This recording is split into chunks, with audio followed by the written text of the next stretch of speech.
नमस्कार। आज बात करते हैं उस जगह की जो हमारे लोकतंत्र की धड़कन है। जी हाँ, हम बात कर रहे हैं भारतीय संसद की। अच्छा, कभी सोचा है कि हमारे देश के लिए मतलब भारत के लिए कानून आखिर बनाता कौन है? सवाल सुनने में तो बड़ा सीधा लगता है ना, पर इसका जवाब बहुत जरूरी है, क्योंकि इसी में हमारे लोकतंत्र की पूरी कार्यप्रणाली की नींव छिपी है।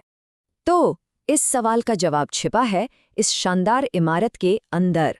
ये है भारत की संसद। यहीं इसी जगह पर वो सारे कानून बनते हैं जो देश की दिशा तय करते हैं। और ये सारा काम होता कैसे है? ये होता है संसद के दो सदनों के जरिए। तो चलिए सबसे पहले ये समझते हैं कि भारतीय संसद की बनावट आखिर है कैसी। अगर हम अपने संविधान को देखें तो उसके अनुच्छेद 79 में साफ साफ लिखा है कि भारत की संसद असल में 3 हिस्सों से मिलकर बनती है। कौन कौन से? सबसे पहले राष्ट्रपति, और फिर आते हैं दो सदन। एक है लोकसभा, जिसे हम हाउस ऑफ द पीपल या जनता का सदन भी कहते हैं, और दूसरा है राज्यसभा यानी काउंसिल ऑफ स्टेट्स या राज्यों की परिषद। ठीक है, तो सबसे पहले बात करते हैं लोकसभा की। जैसा कि नाम से ही जाहिर है, लोकसभा ये वो सदन है जो सीधे सीधे भारत के लोगों की नुमाइंदगी करता है। मतलब कह सकते हैं कि लोकसभा जो है वो सीधे तौर पर हम भारतीय लोगों की आवाज है, क्योंकि इसके जो सदस्य होते हैं उन्हें जनता खुद चुनती है। और यही बात इसे हमारे लोकतंत्र की एक बहुत मजबूत नींव बनाती है। और एक और दिलचस्प बात, लोकसभा का सदस्य बनने के लिए न्यूनतम उम्र कितनी चाहिए? सिर्फ 25 साल। जी, बस 25 साल। इससे क्या होता है?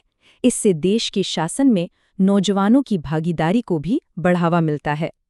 चलिए लोकसभा की कुछ और खास बातों पर नजर डालते हैं। जैसा हमने कहा, सदस्य सीधे जनता चुनती है। राज्यों से 530 और केंद्र शासित प्रदेशों से 20 सदस्य आ सकते हैं। इसका कार्यकाल, जैसा हम सब जानते हैं, आमतौर पर 5 साल का होता है और सदन की अध्यक्षता करते हैं स्पीकर। और हाँ, एक सबसे जरूरी बात, इसे भंग भी किया जा सकता है। तो ये तो हुई लोकसभा की बात।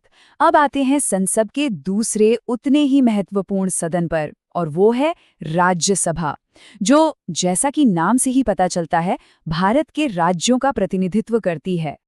अब देखिए, लोकसभा के लिए उम्र थी 25 साल, लेकिन राज्यसभा का सदस्य बनने के लिए न्यूनतम उम्र है 30 साल।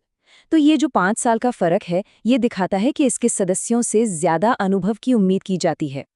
राज्यसभा की सबसे खास, सबसे अनोखी बात पता है क्या है? ये एक स्थायी सदन है, परमानेंट हाउस। मतलब इसे लोकसभा की तरह कभी भंग नहीं किया जा सकता। ये एक ऐसी संस्था है जो हमेशा चलती रहती है, जो देश में एक तरह की स्थिरता बनाए रखने में मदद करती है। अच्छा, इसकी बनावट भी समझ लेते हैं। इसमें ज़्यादा से ज़्यादा 250 सदस्य हो सकते हैं। अब इनमें से 238 सदस्य तो राज्यों और केंद्र शासित प्रदेशों से चुने जाते हैं, पर जो बाकी 12 सदस्य हैं उन्हें सीधे राष्ट्रपति मनोनीत करते हैं।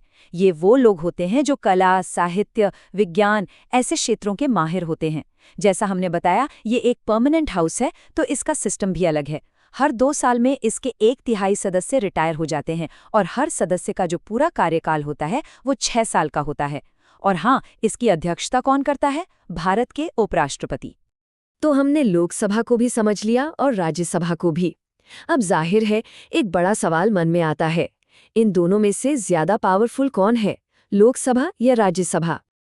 देखिए, एक तरफ है लोकसभा जो सीधे जनता से जुड़ी है, कार्यकाल 5 साल का है। दूसरी तरफ है राज्यसभा जो राज्यों की आवाज है और एक परमानेंट बॉडी है। तो फिर असली पावर किसके पास है? शक्ति का पड़ला किसकी तरफ भारी है? इसका जवाब एक लाइन में कहें तो ये है, जब भी बात पैसों की आती है, यानी मनी मैटर्स की, तो आखिरी फैसला हमेशा और हमेशा लोकसभा का ही होता है। चलिए इसे मनी बिल की प्रक्रिया से समझते हैं। देखिए, कोई भी धन विधायक या मनी बिल सिर्फ और सिर्फ लोकसभा में ही पेश किया जा सकता है, राज्यसभा में नहीं। जब लोकसभा इसे पास कर देती है, तब ये राज्यसभा के पास जाता है। और राज्यसभा के पास इस पर सोचने के लिए कितने दिन होते हैं? सिर्फ 14 दिन। इन 14 दिनों में राज्यसभा कुछ सुझाव दे सकती है, लेकिन लोकसभा की मर्जी है कि वो उन सुझावों को माने या ना माने। और अगर 14 दिन में राज्यसभा ने कुछ नहीं किया, तो बिल को अपने आप पास मान लिया जाता है। तो अब हम ये तो समझ गए कि सदनों की शक्तियां क्या हैं, पर अब सवाल ये है कि संसद के अंदर रोजमर्रा का काम होता कैसे है। चलिए इस पर एक नजर डालते हैं। देखिए, सदन की कार्यवाही शुरू होने के लिए भी एक शर्त है। इसे कहते हैं कोरम। मतलब कम से कम कुल सदस्यों में से 1/10 सदस्यों का मौजूद होना जरूरी है। अच्छा, जब कार्यवाही शुरू होती है तो सबसे पहले आता है प्रश्नकाल या क्वेश्चन आवर। इसमें सदस्य मंत्रियों से सवाल पूछते हैं।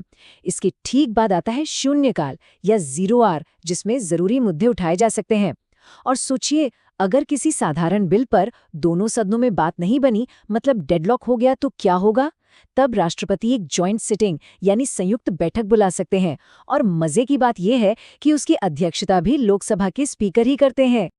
और अब अंत में एक सवाल छोड़ जाते हैं जिस पर सोचना जरूरी है। हाल ही में जो 106वां संविधान संशोधन हुआ है, उसने महिलाओं के लिए आरक्षण की शुरुआत की है। तो सोचने वाली बात यह है कि ये जो बदलाव है, ये आने वाले समय में हमारी संसद के काम करने के तरीके को कैसे बदलेगा। इस पर विचार जरूर कीजिएगा।